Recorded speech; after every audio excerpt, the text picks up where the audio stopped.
نحمده ونصلي على رسوله الكريم اما بعد فاعوذ بالله من الشيطان الرجيم بسم الله الرحمن الرحيم رب اشرح لي صدري ويسر لي امري واحلل عقدة من لساني يفقهوا قولي السلام علیکم ورحمۃ اللہ وبرکاتہ۔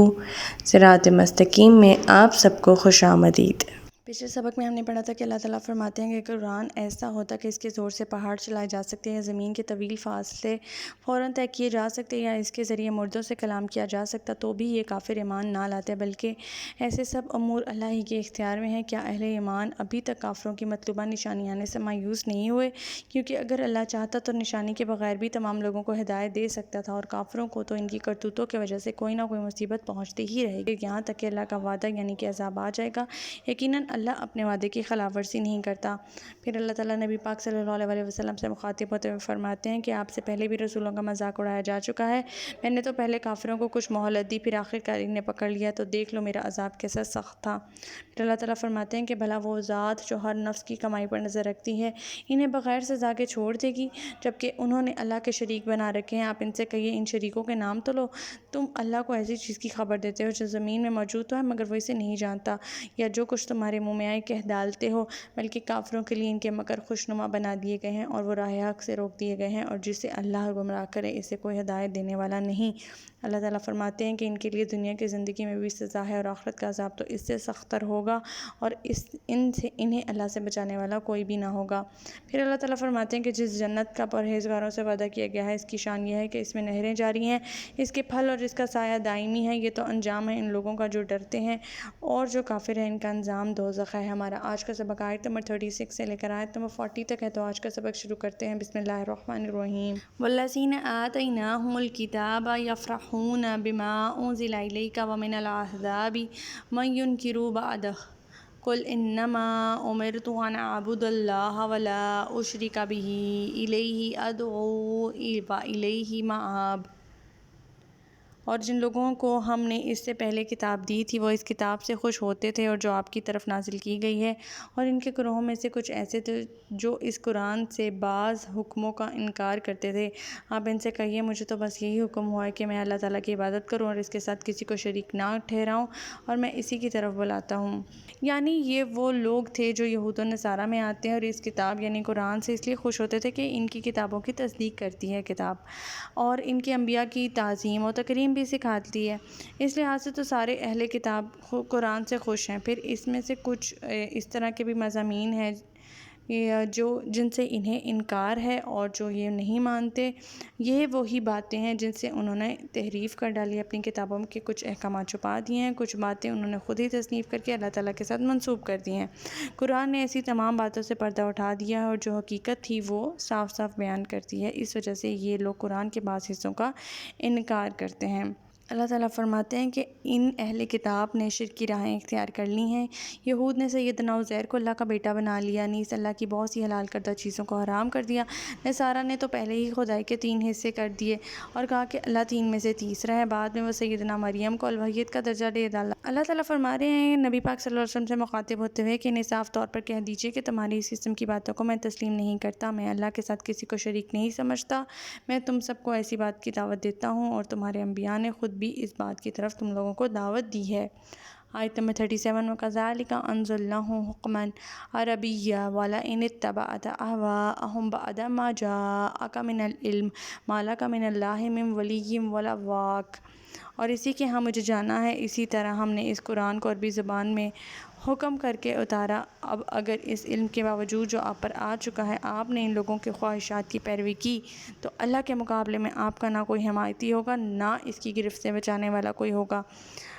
اللہ تعالیٰ فرما رہے ہیں کہ جس طرح ہم نے تمام سابقہ انبیاء کی کتابوں کو ان کی قومی زبان میں نازل کیا، اسی طرح محمد عربی پر ہم نے یہ قرآن ان کی قومی زبان یعنی عربی میں ہی نازل کیا اور اسے حکم بنا کر نازل کیا، یعنی یہ سابقہ الہامی کتابوں کے لیے ایک معیار کی حیثیت، ایک بینچ مارک کی حیثیت رکھتا ہے۔ اور اس کے بیان سے یہ معلوم ہو جاتا ہے کہ اہل کتاب نے اپنی کتابوں میں کہاں کہاں تحریف کی ہے، کون کون سے احکامات چھپائے ہیں وغیرہ وغیرہ۔ علم سے مراد یہاں پر یہ جو خطاب عام ہے ہو رہا ہے، یہ عام خطاب ہے تمام مسلمانوں کے کے لیے، مگر بطور تاکید آپ صلی اللہ علیہ وسلم کو مخاطب کیا گیا، اور علم سے مراد یہاں وہی ہے، یعنی منزل من اللہ احکامات آ جانے کے بعد نہ کسی کے قول کو تسلیم کیا جا سکتا ہے، نہ ہی کوئی سمجھوتا کیا جا سکتا ہے۔ اگر کوئی شخص یہ بات جان لینے کے بعد بھی کہ یہ واقعی منزل من اللہ ہے کلام، تو کوئی ایسا کام کرے جس سے اللہ تعالیٰ کی ناراضگی سے مول لینی پڑے، تو اللہ کی گرفت سے کوئی بھی بچانے والا نہیں ہے۔ آیت نمبر 38 وَلَقَدْ أَرْسَلْنَا رُسُولًا مِّن قَبْلِكَ وَجَعَلْنَا لَهُمْ أَزْوَاجًا وَذُرِّيَّةً وَمَا كَانَ لِرَسُولٍ أَن يَأْتِيَ بِآيَةٍ إِلَّا بِإِذْنِ اللَّهِ لِكُلِّ أَجَلٍ كِتَابٌ۔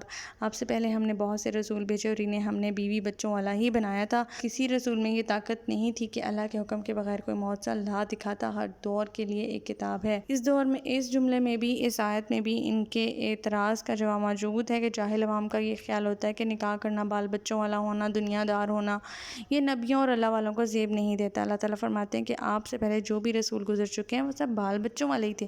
ان کے سچا ہونے پر تم ایمان رکھتے ہو، اور تم کس کس کا انکار کرو گے کہ وہ بشر ہی تھے، بشری تقاضوں کو پورا کرتے تھے، شادیاں کی، بچے تھے سب کے۔ پھر اللہ تعالیٰ فرماتے ہیں کہ کسی میں یہ قدرت نہیں تھی، کسی رسول میں یہ قدرت نہیں تھی کہ وہ اپنے تئیں جو ہے وہ لوگوں کو معجزات دکھلاتا۔ سب نے اللہ کے حکم سے ہی لوگوں کو معجزات دکھائے ہیں۔ اللہ چاہے اپنے نبی کے ہاتھوں معجزات دکھانے پر قادر ہے۔ آیت نمبر 39 یَمْحُو اللَّهُ مَا یَشَاءُ وَیُثْبِتُ وَعِندَهُ أُمُّ الْکِتَابِ۔ اللہ جو چاہے اس سے مٹا دیتا ہے اور جو چاہے برقرار رکھتا ہے، اور اصل کتاب اسی کے پاس ہے۔ یعنی ہر نبی ایک ہی جیسے دین کی اصول کو پیش کرتا رہا ہے، مگر ان کی شریعتوں میں ان کے دور کے تقاضوں کے مطابق فرق رہا ہے۔ اس کی مثال یوں سمجھ لیتے ہیں کہ جس طرح سے پہلے قصاص کا حکم موجود تھا، عفو درگزر کا حکم موجود نہیں تھا حضرت موسیٰ علیہ السلام کی قوم کے لیے، پھر عیسوی شریعت میں قصاص کے حکم کو پس پش ڈال دیا گیا اور سارا زور عفو درگزر پر ڈال دیا گیا۔ اب شریعت محمدی میں قصاص کا حکم بحال کر دیا گیا، مگر افضلیت کس کو دی گئی ہے؟ عفو درگزر کو دی گئی ہے۔ اللہ تعالیٰ فرماتے ہیں کہ جس حکم کو چاہیں اللہ تعالیٰ منسوخ کر دیتے ہیں، اور جس حکم کو چاہیں وہ اسی میں رہنے دیتے ہیں، اور اصل کتاب اللہ تعالیٰ کے پاس موجود ہے، جسے ہم لوح محفوظ بھی کہتے ہیں۔ آیت نمبر 40 وَإِمَّا نُرِيَنَّكَ بَعْضَ الَّذِي نَعِدُهُمْ أَوْ نَتَوَفَّيَنَّكَ فَإِنَّمَا عَلَيْكَ الْبَلَاغُ وَعَلَيْنَا الْحِسَابُ۔ اے نبی، جس عذاب کی ہم ان کافروں کو دھمکی دے رہے ہیں، یا اس کا کچھ حصہ خواہ آپ کے جیتے جی آپ کو دکھا دیں یا آپ کے وفات کے بعد انہیں عذاب دیں، آپ کے ذمہ تو پہنچانا ہی ہے اور حساب لینا ہمارا کام ہے۔ اب اس آیت میں بھی کافروں کو مخاطب کیا جا رہا ہے۔ اللہ تعالیٰ فرما رہے ہیں کہ ان سے کہہ دو کہ جب یہ لوگ کہتے ہیں کہ اگر تم سچے تو ہم پر عذاب آ جانا چاہیے، ابھی تک کیوں نہیں ہم پر عذاب آیا؟ تو اس کا جواب اللہ تعالیٰ یہاں انہیں دے رہے ہیں کہ نبی پاک صلی اللہ علیہ وسلم انہیں فرما دیں کہ آپ کے ذمہ صرف دعوت دینا ہے، دعوت حق، دعوت تبلیغ دینا ہے، اور یہ کام آپ کرتے جائیں۔ ان سے نمٹنا اللہ تعالیٰ کا کام ہے۔ جس عذاب کا یہ مطالبہ کر رہے ہیں وہ انہیں آ کر ہی رہے گا، چاہے آپ کی زندگی میں آ جائے یا آپ کی وفات کے بعد ان کو آ جائے، لیکن وہ عذاب آ کر ہی رہے گا۔ تو ہمارا آج کا سبق یہیں تک تھا۔ اللہ تعالیٰ سے دعا ہے کہ اللہ تعالیٰ قرآن پاک کے احکامات پہ ہمیں عمل پیرا ہونے کی توفیق عطا فرمائے۔ اللہ پاک ہمیں ہدایت دے کہ جس کے بعد گمراہی نہ ہو۔ ربنا لا تزغ قلوبنا بعد إذ هديتنا وهب لنا من لدنك رحمة إنك أنت الوهاب۔ سبحانك اللهم وبحمدك أشهد أن لا إله إلا أنت أستغفرك وأتوب إليك۔ السلام علیکم ورحمۃ اللہ وبرکاتہ۔